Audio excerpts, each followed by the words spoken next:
My wife wanted half of everything in the divorce. Turns out none of it was mine. I'm 25 and I just started my first real job a few months ago, working in my family's business. My parents were incredibly supportive, and as their only child, I had always known they trusted me with everything. My life seemed to be on the perfect track, newly married, a dream honeymoon, and a promising career ahead. My wife and I had recently returned from our honeymoon, a luxurious trip to a tropical paradise. It was a blend of romance and adventure, complete with guided tours, scenic drives, and exotic beaches. At least that's what I thought. After returning home, I spent an evening going through the photos and videos we'd taken. Among them were clips from the rental car we used, a habit I picked up from my father to always document rental vehicles for any potential disputes about damages. What I found turned my world upside down. The video wasn't anything I had expected. Instead of scenic drives or candid moments, there she was, my wife, completely naked and entangled with the travel guide we'd hired. The footage was explicit, and the location, the same car we rented while I had been at the hotel taking care of last-minute bookings for the next day. I froze, my stomach nodding as I clicked through more files. It wasn't a one-time thing. There were several clips, all showing the same pattern. While I was busy, she was sneaking off with him. The betrayal was beyond anything I could fathom. This wasn't just infidelity, it was during what was supposed to be the most sacred and cherished time of our lives. That night, I didn't confront her immediately. I needed time to process and think. Everything we had, I realized, wasn't truly ours. The house we lived in? It was owned by my father. The car she used? Registered under the company's name. Even the credit cards she flaunted? They were linked to accounts in my father's name. The only thing that was genuinely mine was the $25,000 I'd saved from freelancing gigs during my studies. She didn't know any of this. She thought we were building a life together, sharing assets. But the reality was that I hadn't even started earning a formal salary. My parents wanted me to focus on learning the ropes of the family business first. As much as the betrayal stung, I saw an opportunity to expose her for what she was and protect myself in the process. The next day, I began gathering everything I needed. First, I backed up the videos to a secure drive, making multiple copies in case she tried to destroy them. I then consulted a family lawyer who was a close friend of my father. I didn't tell my parents just yet. I wanted a solid plan before involving them. The lawyer assured me that since everything was under my father's name, she had no claim to any of it. In fact, her demand for half of our assets in the event of a divorce would backfire spectacularly. But first, I needed to confront her. That evening, I casually asked her about the honeymoon. "What was your favorite part?"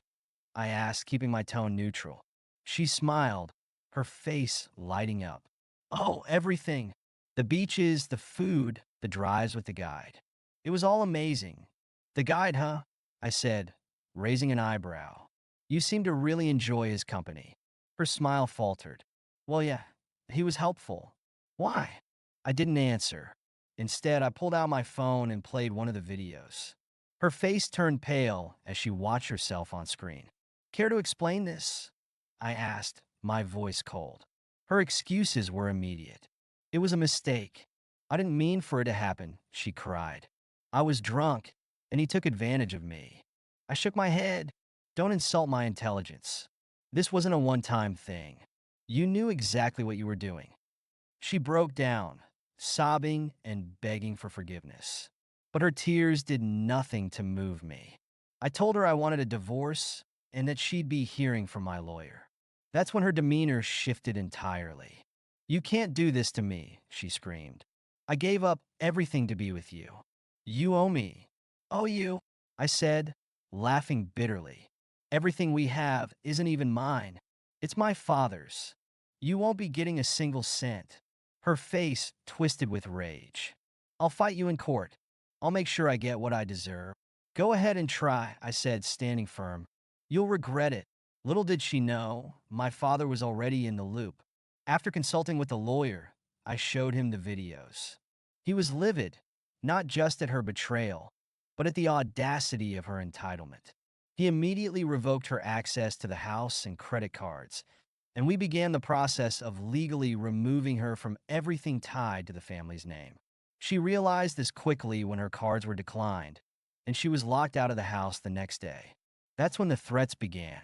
The very next morning, I received a barrage of text messages from her. They ranged from begging for forgiveness to outright threats. One of them read, "If you think you can throw me out like trash, you're wrong. I'll tell everyone about this, and you'll regret it." I wasn't surprised. She had always been manipulative, but this time, she was outmatched. Every piece of leverage she thought she had was already countered. Still, I decided to play it smart. I didn't respond to her texts and forwarded them to my lawyer instead. He assured me they'd be useful if she tried to file a frivolous claim in court. Later that day, she tried to storm into my office at the family business.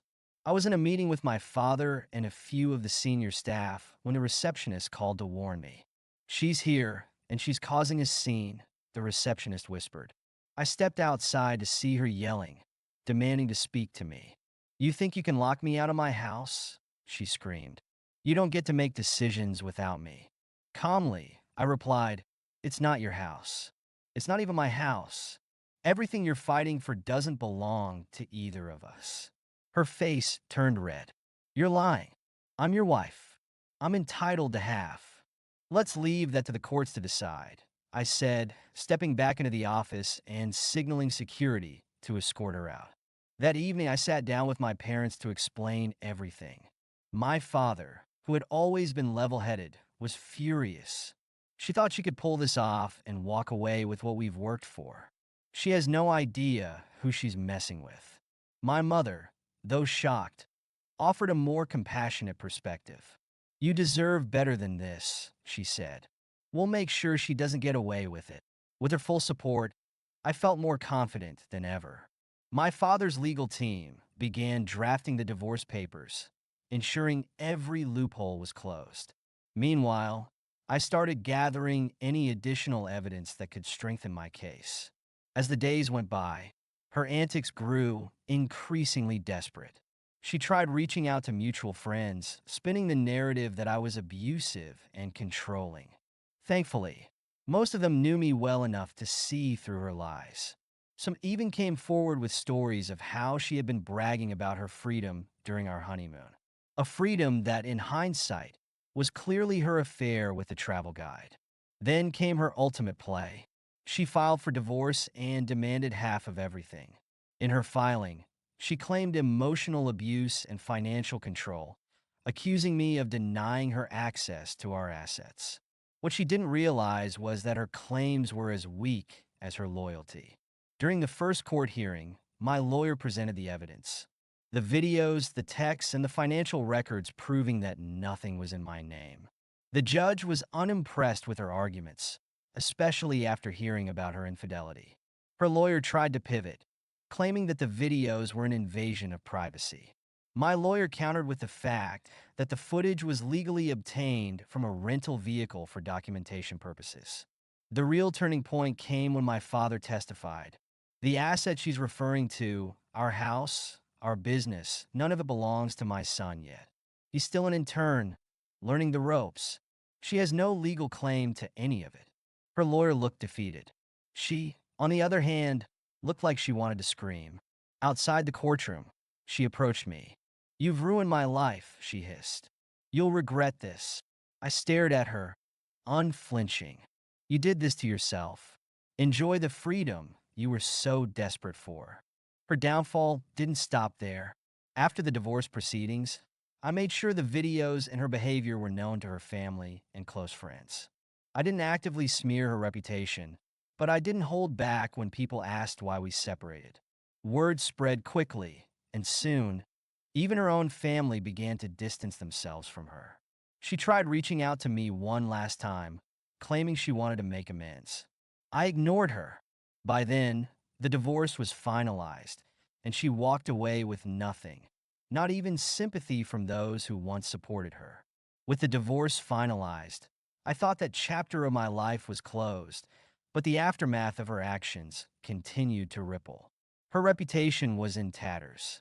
The travel guide, Her partner in the affair had already been fired from his agency after the scandal became public knowledge. Turns out, I wasn't the only one who had recordings.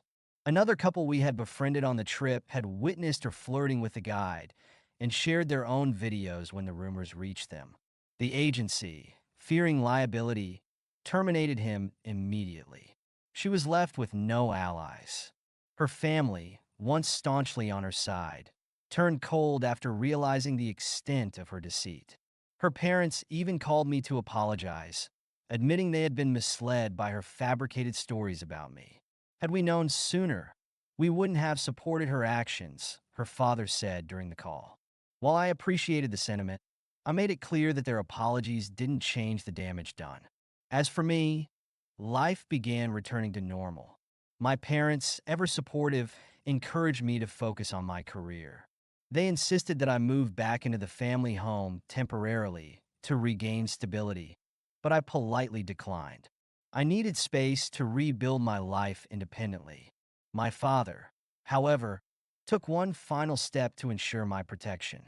He restructured the family business to place even more of the assets under his direct control. "We'll transfer everything to you in due time," he said, "but for now, let's make sure no one else can ever pull a stunt like this again." Months later, she made one last attempt to worm her way back into my life. She showed up unannounced at the office, looking disheveled and desperate. "I've lost everything," she said, tears streaming down her face. "I don't know where else to go." I didn't even let her finish. "You made your choices," I said, stepping past her. Live with them, security escorted her out, and that was the last time I saw her. Now, a year later, I can finally say I've moved on. I'm thriving in the family business, having earned my first official promotion. The lessons I learned from this ordeal have made me stronger and more discerning in my relationships. Trust is something I no longer take for granted. If there's one takeaway from this story, it's this: entitlement and betrayal have consequences, and sometimes those consequences are poetic justice. Thank you so much for listening to my story. If you have any thoughts, I'd love to hear them, so please leave a comment. Don't forget to like and subscribe if you want more stories like this one.